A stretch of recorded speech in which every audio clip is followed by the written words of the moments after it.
प्यारी सत्संग जी, प्यार से बोलिए धन्यकार जी। सतगुरु माता सुदीक्षा सविंदर हरदेव जी महाराज की जय। निरंकारी राजमाता गुरुवचन अवतार की जय। प्यार से बोलिए धन्यकार जी। सत्संग जी, सतगुरु माता जी, राजपिता जी, जहाँ जहाँ भी संत महात्मा रहते हैं सभी के चरणों में शीश रखकर धन्यकार जी प्रवान करना जी।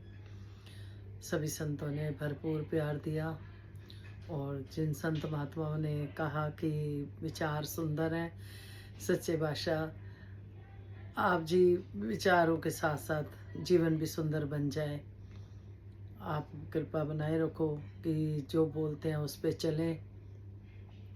तो आप जी ने भरपूर आशीर्वाद दिए और जिस तरह से आप जी ने कहा कि विचार बहुत अच्छे हैं, तो ये हमारे जीवन में भी अगर उतर जाते हैं तो हमारा जीवन भी सुंदर बन जाता है। सत्संग जी, जिस तरह से बाबा जी कहते थे अपने व्यवहार में, जैसे राज माता जी व्यवहार में था उनके, किसी दुकान पे कपड़ा लेने गए तो उन्होंने पूछा थोड़ी सी उनकी भाषा से ही, क्या आप निरंकारी हो?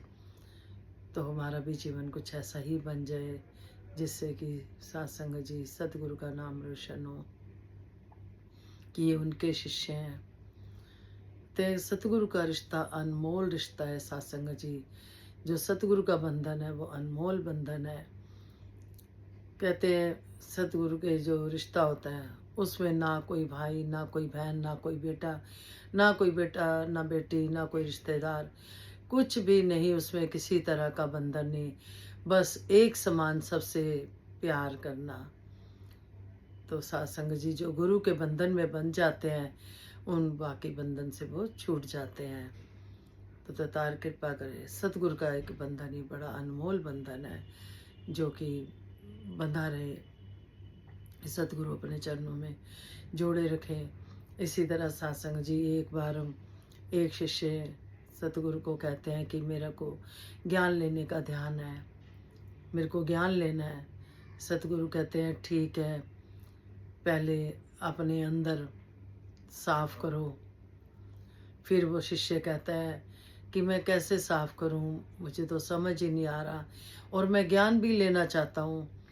तो सतगुरु कहते हैं चलो उनके साथ चल पड़े शिष्य सतगुरु के साथ।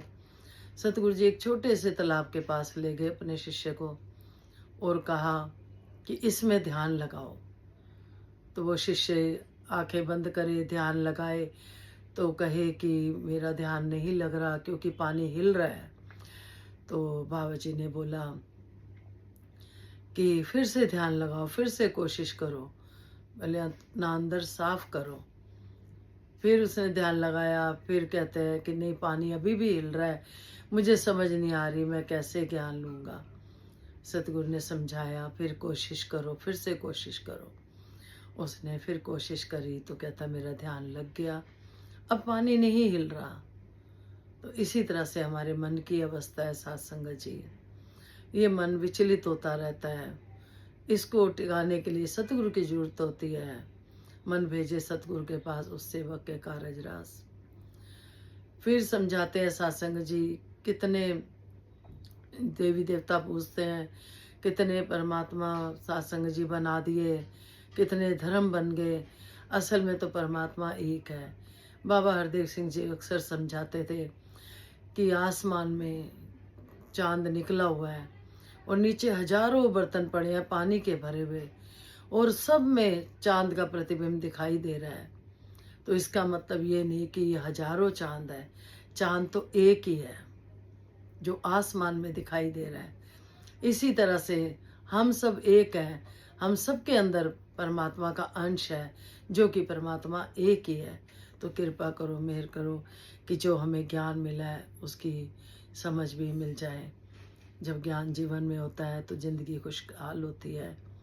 सतगुरु के चरणों में जीवन बिताते हुए सत्संग जी सबकी कहते ना हेल्प करते हुए, जहाँ हम कर सकें हम कर पाएँ, परोपकार करते हुए उपकार करते हुए जीवन बीते। दातार कृपा करे। सतगुरु माता जी का भी मैसेज राज पिताजी का आ रहा है समागम के लिए भी, कि बहुत ही सुंदर मैसेज। सच्चे बादशाह कृपा करे, जल्दी सतगुरु जी दर्शन देंगे तो दातार समागम आने वाला है। बहुत बहुत बधाई हो। बढ़ चढ़ के हम सब सेवा कर पाएं, तन से, मन से, धन से। यही प्रार्थना, यही याचना कि सच्चे बादशाह अपनी सिखलाइयाँ देते रहना। आप दे रहे हो, हम ले पाए, हम इससे गुरमत से कभी भी मुख ना मोड़े। कहते मुख गुरु तो न मोड़ी, नहीं ते रुल जाएगा ढोई। किसे नहीं हो देनी, नहीं ते रुल जाएगा। सत्संग जी, गुरु पूर्णिमा थी, बहुत बहुत बधाई हो। तो घर पे संत महात्मा आए, दर्शन दिए, चरण डाले। तो सत्संग जी, एक बहन अपने बता रही थी कि इस निरंकार प्रभु से उनकी बातें होना, फिर एहसास होना, पूरी भी होना, लेकिन कुछ समय से बता रहे थे बहुत परेशान चल रही हूँ, समझ नहीं आ रही कहाँ भूल हुई है, क्या गलती हुई है। तो यही दासी की प्रैक्टिकल लाइफ ही दासी ने शेयर करी कि जब भी हमें लगता है कि बहुत कुछ गलत हो रहा है, रिजल्ट सही होता है, क्योंकि माता पिता कभी कुछ गलत कर ही नहीं सकते। बस हमारे में ही कमी होती है, सतगुरु के देने में कोई कमी नहीं। तो यही सच्चे बादशाह हम सिमरन करें, जब हृदय की गहराइयों से करते हैं, बख्श देता है। बाबू जी कहते थे मुंह से हम रटन लगाते हैं, उसका कोई लाभ नहीं होने वाला।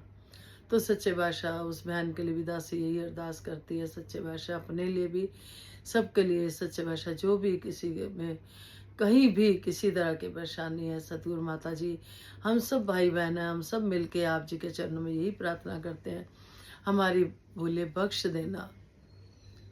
मैं भुल्लनार तुसी बख्शनार। विश्व का कल्याण हो, हर घर में ज्ञान हो। सतगुरु माता सुदीक्षा जी कृपा करे, सबके मुख पे सतगुरु का गुणगान हो। धन्यकार जी।